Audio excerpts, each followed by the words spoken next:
Hi everyone, it's Roger and James here from the What's on Disney Plus podcast. In this week's episode, we're going to be taking a look at Star Wars Celebration, which is taking place over Easter in London, England. We're going to be taking a look at the panels and stuff and what we're expecting to see revealed, not just to those in attendance, but also around the world. I am going to be there. Obviously, with being in London, there was like, yay, let's do this. So I'm looking forward to seeing some of this stuff. But I just thought we'd get into a little bit more detail of what I expect from everybody else. Have you been to Star Wars Celebration? I have never been to a Star Wars Celebration. I've only been to D23 and then things like San Diego Comic Con or MegaCon, things like that. Yeah, I mean, I went to Star Wars Celebration back when it was in London in 2016, and I only had the one day because I was working somewhere else, and basically just one day off, so flew back, and so it was a one kind of thing. It was like, oh, that was great, really enjoyed it. And now with it being like here, it's like okay, I could plan for it, so I did it. Obviously, we went to D23 last year, so I think it's kind of weird, kind of going into this one, going okay. For me, knowing that I've got 4 days, I think we're going to see a little bit more of a spread out in terms of how this is going. But also important to note, it is happening over Easter and it's over 4 days. Normally they tend to be about 3 days. So it's an extra day. The Easter factor will obviously play into, I think, a little bit in terms of availability of I think globally of just releasing stuff. Like offices are going to be closed. Like I don't know about you but in America, but here in the UK, like Easter Sunday is kind of like Christmas Day. Pretty much everything closes. So there'll be no offices opening, no one really works. So that's going to be an issue. Wouldn't expect a huge amount of news on that Sunday. No, I wouldn't either. Yeah, most things are closed here. Everyone's out hunting chocolate eggs and things like that, or at least getting it ready so their kids can hunt chocolate eggs one way or another. Yeah, so there's going to be a lot of stuff. So first off, there are a number of different stages that are going to be at the event. There's going to be the main celebration stage, which is the one where all the big panels are. I think that holds about 4,000 people. Pretty tricky to get in. The panels just went out in terms of the lottery, so we'll find out what we'll get in on that one. But also, it's going to be, there's two other stages that they actually like live stream it to inside the building. So if you didn't necessarily get into it, you can kind of watch it, but it's very tricky to get into them. And then there's the celebration live stage, which is basically like the YouTube channel stage. So at previous events, they have that, and that's kind of streaming the entire event, and people are going to be popping on and off for interviews on the schedule, like different times of people coming in. So there's a lot of confusions from some people about the idea of like it doesn't help with them naming the stages so close together. But yeah, so there will be a live stream, but it will generally just be the YouTuber. They might live stream some of the panels, but do not expect to see all of the panels live streamed. If they do, it's a bonus, but expect not. And then so don't expect to be able to watch everything, because obviously people have spent thousands of pounds on tickets and getting there and all the rest of it. They don't tend to do that so much. And they might even stream a panel, but there might be certain parts of it are blacked out, which are meant for just the people there. Like maybe they'll have an exclusive trailer for something, or they're showing off a product that they it's just special for you to be there and see it, while the people at home don't get to see it. That's pretty common as well. It's just part of the convention package these days. Yeah. So the big one really on Friday morning, Good Friday, is the Lucasfilm Studio Showcase. Takes place at 11 o'clock in the morning UK time, an hour and a half long, which generally is a good indication of stuff. So in the official description for this one here, we have been told that it's going to kind of kick off the show, and we're going to be hearing from the current crop of live action filmmakers, and we'll be joined by special guests to discuss many and the upcoming Star Wars adventures, including The Mandalorian, Andor, and more. Very vague in terms of what that is. So obviously I expect, Mandalorian season 3 would we're still about a week or two away from the finale. So that one, we'll obviously be hearing about that one. Maybe confirmation of season 4 or something like that. That would be ideal. Andor season 2 is currently filming. Maybe we could get a little bit of a scissor reel, some maybe I wouldn't necessarily say a preview, but maybe something, and maybe like confirmation of some of the actors involved. So those are those two ones. There is, important to note, there is actually an Ahsoka panel on the Saturday morning. So it's getting its own special panel. So I'm kind of, in theory, thinking that if there's going to be an Ahsoka trailer, it's more likely going to drop in on the Saturday morning, in that one there, and maybe an announcement of the release date or something like that. But if they've got their own panel on the Sunday, on the Saturday, I think that's more likely, don't you think? I would think so, though that doesn't mean there wouldn't be anything on this Friday panel. I would expect maybe one of the panels might have a sizzle reel or a behind Yeah. the scenes kind of thing, just to be like, here's Ahsoka. Because they obviously, if this is the Star Wars and everything panel, they do want to point out, yes, we have Ahsoka coming. And then I would expect the trailer to be at the actual panel. If not that, then at the very least, some behind the scenes kind of things, or important people talking about the series at the very least. And one of them, go ahead. I was gonna say, wouldn't be so surprised if like a 15-20 second, like the trailer's coming tomorrow kind of thing, and kind of more details at the panel tomorrow. And then hopefully, this might be a bit more of a stretch, but we can get at least maybe a release date for the first episode. Would be nice. Yes, or at least a release window. So those are those there. We've also got Skeleton Crew coming up now. It's whether or not this is going to come this year or not. That's the big question. Whether or not we see a little sneak peek of it.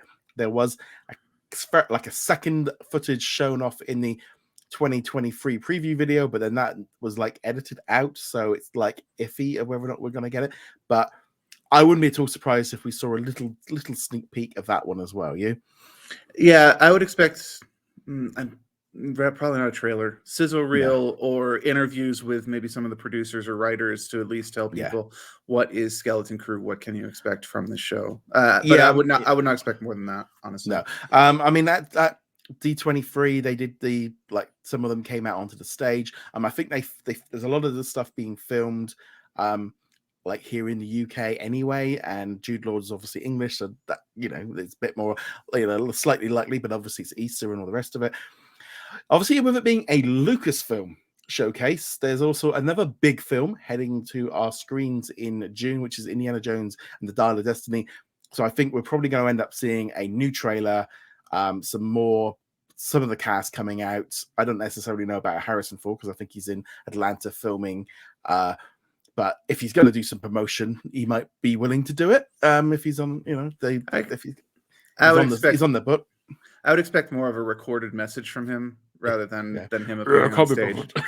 They don't pay me enough to go over there. Honestly, you joke, but I could totally see him doing that. He has been very clear that he is done with Han Solo. He is done with Indiana Jones. He's really here for the paycheck, and I can't hold it against him, honestly. So I would have said that had I not seen his reaction at D23 when he was in tears talking about Indiana Jones to everybody. It was that was that kind of thing of going, oh, that's a bit, he might be in that thing of feeling, but he's filming the Captain America 4 film right now, so that might kind of cut into that one. So I suspect I had hoped we were going to get a future update on Willow, but I don't think that's going to be happening. There's an outside chance, but yeah, it's been radio silence ever since the cancellation reports, and I have not seen enough internet buzz for people to go, oh, we need to save Willow. It's like, sadly, I would love to see a second season, but I don't see it happening, honestly.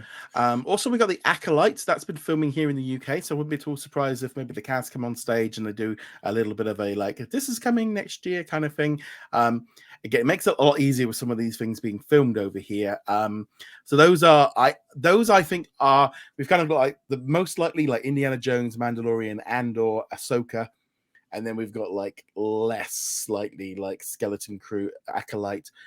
I don't know if we're going to get an announcement of another show, or I don't think there's been talk of getting announcements of movies, and I'm a little bit iffy on whether or not that might happen or not.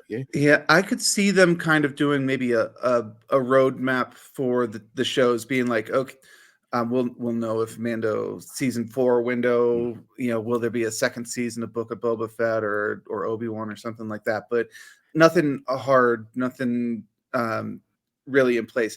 Movies, I might be in a little bit of a different mind frame for that, because Lucasfilms really does need to come out and go, we have plans for the movies, and while we can't give you the 10-year plan, yes, we have things in motion, because yeah, there's a couple of bits where we're like, oh, this director's working on something, that director, but there's no, Official, yeah. there's no official thing where like Rian Johnson is working on this movie, just vague rumors of him working on a new trilogy or things like that. We are pretty sure Rogue Squadron has been canceled or at least delayed indefinitely, which means there's nothing. So even if there's no very specific things past like one or two movies, I think they kind of have to come out and say, we are working on movies. Here's a basic timeline of what to expect, and we haven't forgotten about them. It's not just Mandalorian, unless the movie is the Mandalorian, which would be hilarious, to be honest. I mean, that would be great to kind of get them on the big screen, and they, it's that kind of thing of, I kind of always tend to go with the idea of like, this is what I'm expecting, this is what I'd like, but then lower it. And then a lot of people go like, are they going to line out? There is going to be a Star Wars celebration in 2025. There's not going to be one next year, so that might play into, and obviously the whole thing of them slowing down, kind of in some ways gives them a little bit of scope with Andor and Acolyte next year, and maybe the Mando and Ahsoka seasons 2 and 4 kind of thing coming into. It's kind of tricky, really. It's they don't want to they don't want to overpromise, but at the same time, I can see them scaling back a little bit, because while Mandalorian season 3 has been a success, you can tell they have overcooked it a little bit. There's not the same buzz there was before, so I wouldn't be at all surprised I wouldn't be at all surprised if Skeleton Crew gets pushed into 2024 and Andor gets shifted into 2025. Yeah, especially with what we've seen with the Marvel shows, where they've been very clear we want to not do quite as many. I think that applies to Star Wars as well, and they want the quality to be higher, but quality is, it's a little bit random sometimes, and just because you want something to be high quality doesn't mean it is. But yeah, going back to the movies, I don't think they can't. I don't think they can ignore it. They have to announce something, even if it's vague. They have to announce something. I think even just give a title. Mm-hmm. Give the title screen. The typical thing that they love to do. Here's the logo that we're going to change anyway. The other thing I could see them doing is saying, we're still working on Rogue Squadron. Maybe Patty's not involved with it. We've got a different director or something along those lines, but that allows them to announce something without announcing something new. Yeah. But still get people going, there is a Star Wars movie. I will get to go and sit in the cinema seats and, watch Star Wars on the big screen again. Something along those lines. Yeah, I definitely think it's going to be. I mean, it's going to be a lot of stuff. I think we will see some bits and pieces coming out for everyone to be able to enjoy. I think we will get. We'll get something. There will be a little few things put out, because they'll want to capitalize on the buzz around all of this stuff anyway. So they definitely want to do that one.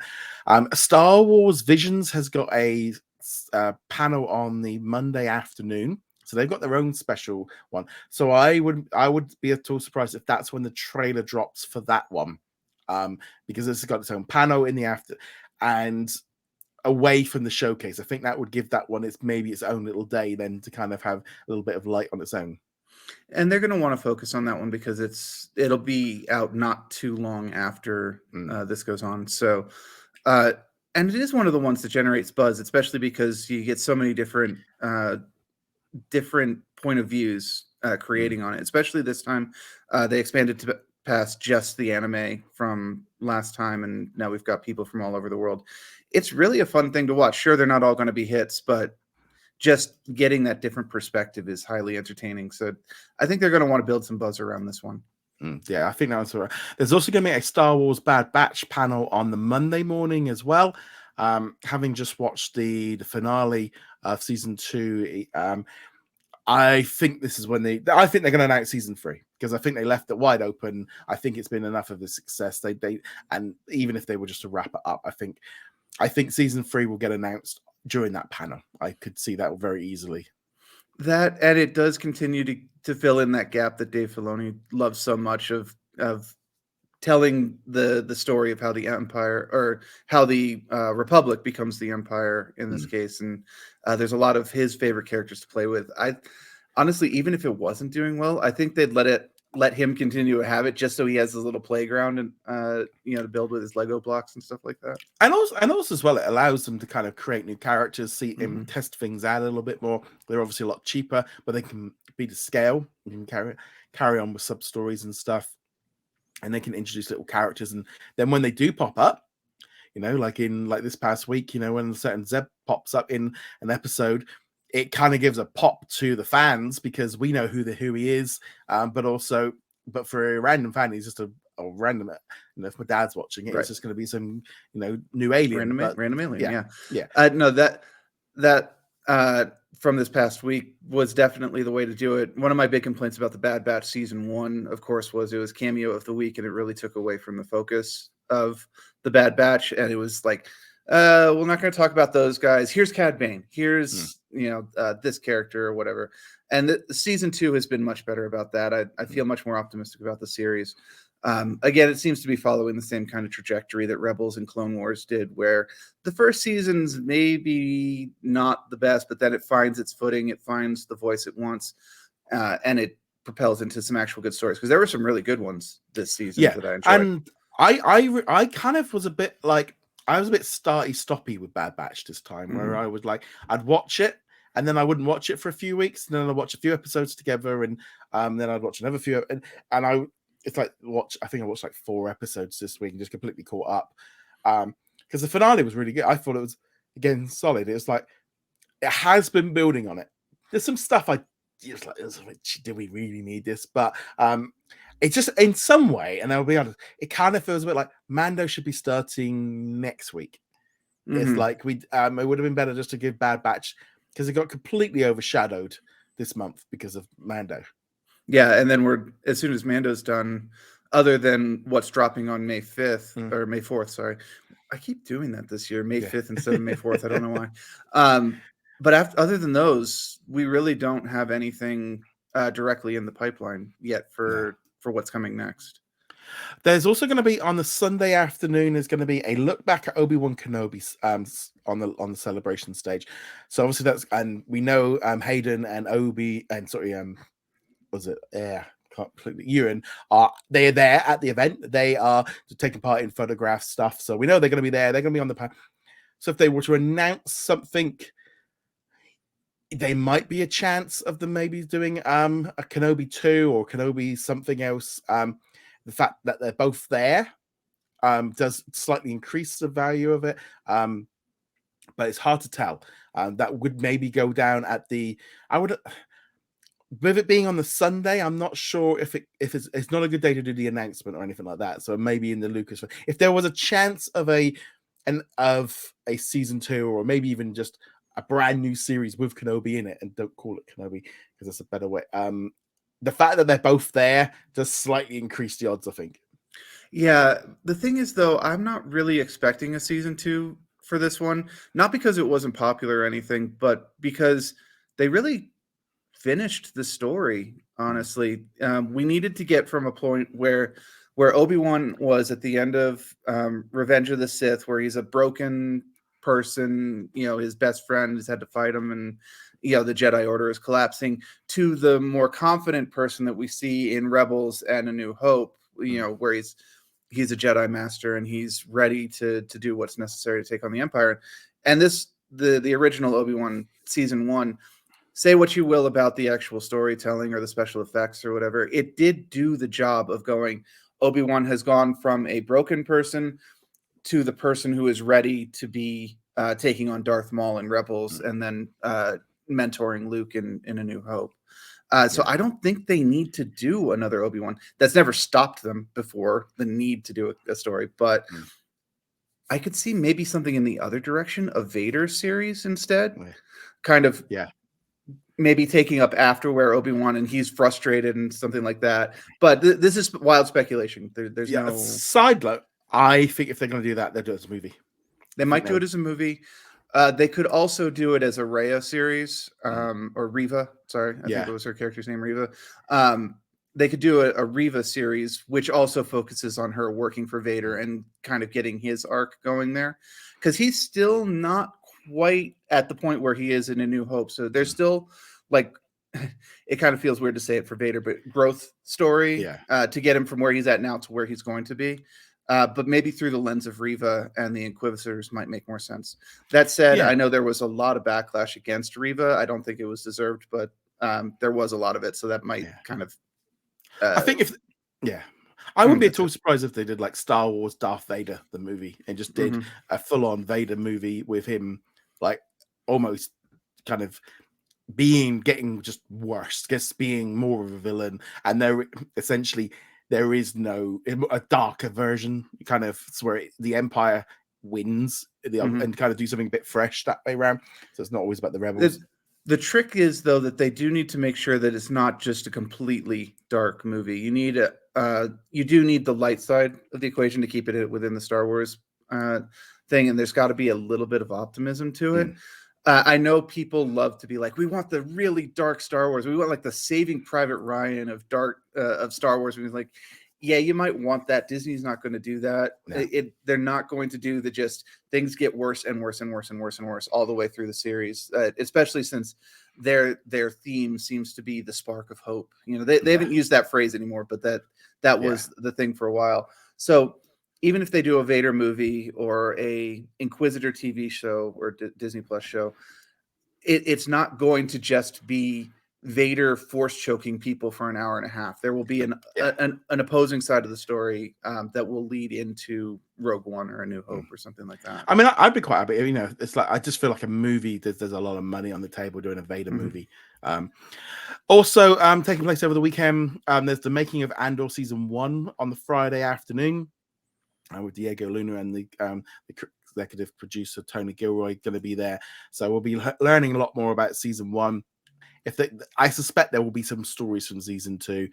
Whether or not they hold off on maybe doing a little bit of a sizzle reel there and getting that out to the people might be, and leaving it a couple hours from the morning's show. Sometimes that can happen, but again, that one is a little bit. It's very much a kind of making of Andor season 1's very quite. I could see them doing, you do the whole panel season 1, and then as you get into the last couple of minutes of the panel, they go and here's a brief peek at what's to come, kind of thing, and maybe like some like overhead shots of the sets or well, that's what they did that a while ago, didn't they? Yeah, they did that, and they did that for season 1 like way back in 2019 or something. And they started like filming. They started filming back at Thanksgiving, so it's been like 3-4 months. So they left something in the can. Yeah, they won't have trailer-worthy things because the special effects are going to take a long time, but they could definitely have a shot, of Cassian standing by a door holding a blaster and, and blaster fires coming down the street or something like that. They could do something along those lines. Just even just the look, that kind of thing. But yeah, I would expect, I would expect in the last couple of minutes, there will be something for season 2, even if it's just, it's coming kind of thing. Yeah. We've also got on Saturday afternoon, we've got 40 years Return of the Jedi panel. So 40 years with lots of special guests and stuff. So that includes, so I think that one's going to be more of a fun one, I think, for fans because of the 40th anniversary of, I still can't believe 40 years of like that one. We also got the same day Creature Cantina, which is a look at responsible for creating all the. So again, some of this stuff is a little bit more about how they do stuff. Less likely we'll see any of that information getting out. But those are the ones that are more likely probably to end up getting streamed because they're just filling the time and stuff, and also there's less impact on them. Yeah, they're lower stakes, but a lot of these panels can be a lot of fun too. Yeah. Like when I was at D23, I made a point of going to some of the smaller panels. Like I went to the Muppets panel, which was a celebration of the Christmas Carol and things like that. And it was a lot of fun because they actually brought the Muppets out and they sang some songs and, Kermit and Miss Piggy and so on were there. It's not like where all the major announcements happen, but especially if you are at Celebration and maybe you can't get into the bigger panels, don't overlook these smaller panels. They can be very enjoyable.